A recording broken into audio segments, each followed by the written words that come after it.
Today, we're going to be talking about how to invest as a beginner in Pokemon in 2025. This video will tell you everything you need to know about how to invest and collect in this hobby, and even if you're not a beginner, I'm sure this video will help you a ton. Now let's get right into it. Now the first topic I want to talk about are apps. These are apps you need to have if you want to invest or collect in Pokemon in 2025. Now the very first app is definitely the Collctr app. This app is an all-in-one perfect app that lets you track your collection. It tracks sealed cards, graded cards, and even singles. Now this is an app that I've been using for over 2 years, and I absolutely love this app to death. I think it has everything you need. It is essential. It tracks the prices of cards daily, and if you really are serious about investing in Pokemon, you need this app. And guess what? It is free. Yes, there is a pro membership version of it, but you don't need to pay for it, and that's the beauty of these following apps. Next is PokeData. Now, PokeData is actually perfect for graded Pokemon cards. So if you're into graded Pokemon cards, then this is the app for you. Next up is price charting. Now, price charting is actually the best for sold Pokemon card listings. This goes over all PSA, all non-graded, all singles of any single Pokemon card, and it tells you what exactly they are selling for. In addition, we have TCGPlayer, which is the most reliable site for up-to-date sealed and singles. So this will tell you exactly what a certain card or a certain product is going for on that date. Now this is perfect because you can buy, you can sell, you can do almost anything on this app, and it's a lot more niche and a lot more reliable than the following. Now next up we have eBay sold listing. Everyone knows what eBay is. It lets you track and see what the prices of anything are in the world. And the best part about eBay sold is it tells you what the prices are for singles and sealed products and lets you see what they are actually selling for. Not just what the market says is best, this is what they're actually truly selling for. Now you can buy on this site, you can sell on this site. There are auctions, bids, buy it now. It is perfect, and you can see the seller's rating. So if you want to buy, sell, or if you want to track exactly what a certain card is going for, this is the site for you. And finally, if you want to buy Pokemon cards or sealed products, the very best place is definitely Facebook Marketplace. Now this is essential if you want to be a Pokemon investor and collector because it lets you see exactly what's in your area, and basically it takes out all the taxes, takes out all the pricing, all the shipping, and makes it the exact perfect deal for you. If you want to collect something and maybe it's too expensive on eBay and the shipping's too high on TCGPlayer, then Marketplace is perfect because you can pick it up right there. Next up, we're going to be talking about some mistakes you need to avoid. Now, the first one is extremely simple. If it's too good to be true, it probably is. Now, I know that everyone in this hobby has fallen for this at some point. It just happens to everyone. It's a product of life. It's a product of learning. But if you want to avoid this, it's very simple. Let's say you see a Prismatic or a Pokemon 151 booster pack going for $5. Now, the market price is $15, so you might say, this person's giving you a really good deal. It might be a little too good to be true, and 99.5% of the time, it will be too good to be true, and it will be a scam. Just like on eBay, if you see an ETB going for, let's say, $50, but its actually market price is $200, and the person has only maybe 1 or 2 good reviews and the rest are bad, then it is likely a scam. Yeah, this might sound very, very obvious, but you'd be surprised about how many people fall for these scams because they are desperate, because they need the product, quote unquote need.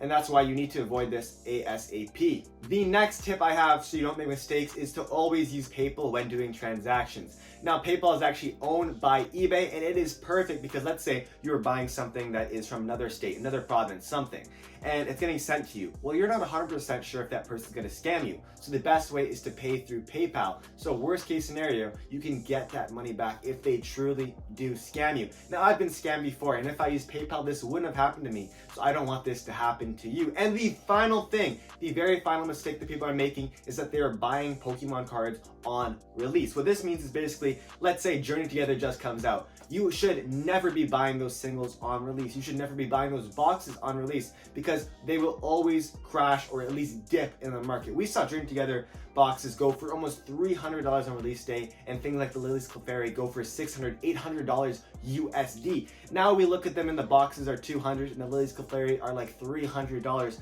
Prices dip. Same happens with Surging Sparks. Surging Sparks was an extremely valuable and looked at set. I mean, we had things like the Milotic, like the Pikachu, like the Latias go for hundreds and hundreds of dollars more than what they're going for right now. And that's not because we're in a market dip. That is because often after release, singles crash.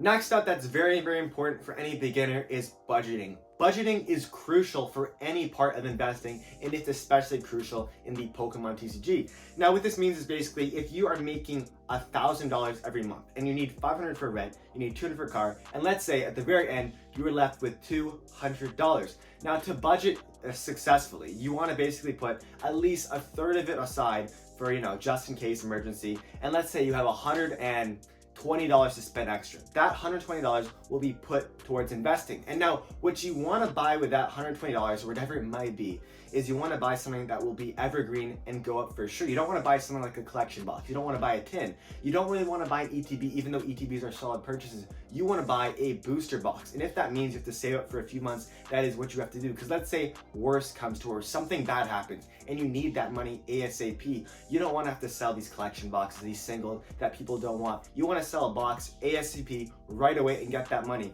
because this hobby is run by scarcity, it's run by demand. So if you have things that in your collection and that are demanded, that are wanted by people, those are exactly what you want to be having.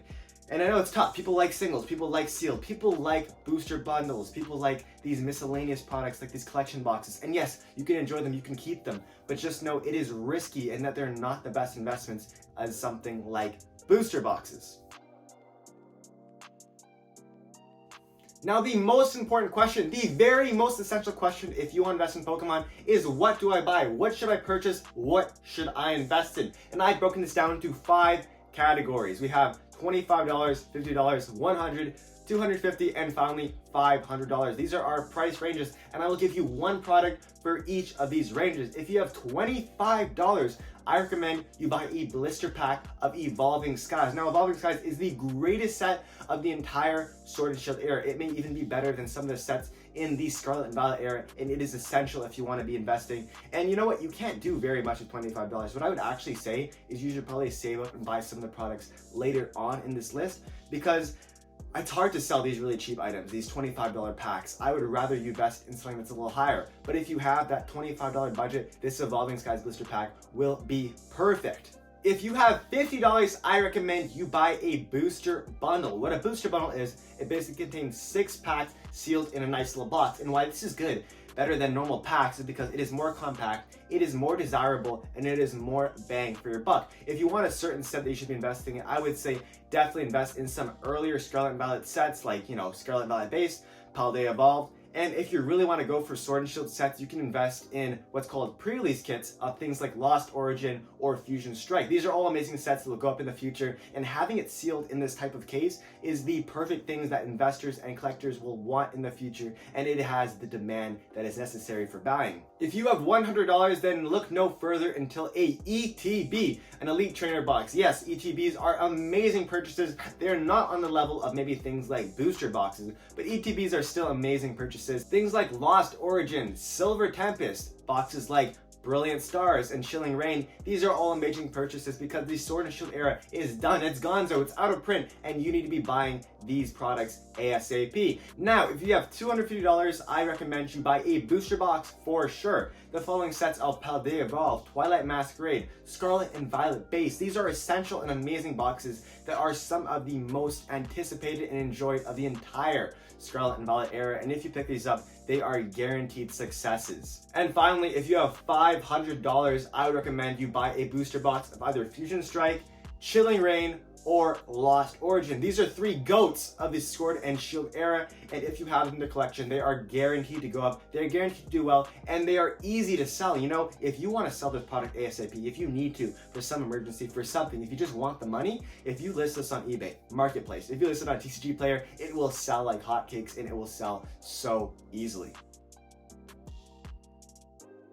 The next tip I want to give to beginners is to do your own research. It's hard, I know, in this hobby to listen to so many different perspectives. There are 100 YouTubers telling you what to buy, what to invest in, blah, blah, blah. What you need to do if you want to protect your wallet is do the research for yourself. Go on the apps that I recommended earlier, the PokeDatas, the marketplaces, the eBay sold listings, and check out what you believe is going to go up the most. Check out what you love the most. If you love singles, but you hate booster boxes and you still want to invest, there is still something to you. Don't let me tell you exactly what and what not to do. You have to trust your gut and choose what you want to do. Because look, I have a lot of knowledge, but you will learn through mistakes, through trials and errors, and you will tell your exact self what to buy, what to do, and you are the only true decider of what you can invest. And the last thing I want to mention is that this market is cyclical. It goes up, down, all the time. And for beginners entering this hobby, it is often hard for them to see, and they get a little panicked, they get a little scared. Things are going up, things are going down, they don't know what to do. Just remember that often in the wintertime, Pokemon products go up the most, and in the summer, they go down. The reason for this is in the wintertime, you can't really do much. You have to stay inside, it's snowing, there's not much to do. So of course you're gonna buy some Pokemon. There's the Christmas boom, the Boxing Day boom. So of course they're gonna go up then. But then in the summertime, everyone's outside, everyone wants to go on vacation, they're selling their products, they need that money. And of course these prices are gonna compete with each other, and eventually prices will go down. So that's why there are cycles in the market, and it is important not to sell so quickly, so scarily. Because look, when you make these decisions based on fear, based on emotion, when you're not thinking with these critical data, when you're not looking at these apps, you will often make mistakes in selling and buying. And it's important to remember, yes, this market is cyclical. It will go up, it will go down, and you have to wait it out in the long term, because long-term investing is the only true way to make a good pure profit in this hobby. Long-term investing is the king of this hobby, and it'll always run this hobby. So I hope you're here for the long term. That is the entire Pokemon investing guide for beginners in 2025. I hope you learned a lot. I hope you enjoyed. Leave a comment. I will be answering every single comment, no matter how many of you are. And I want you guys to tell me how I did, how I can do better, and how I can improve. I appreciate all of you guys, and I hope you have an amazing day. Peace!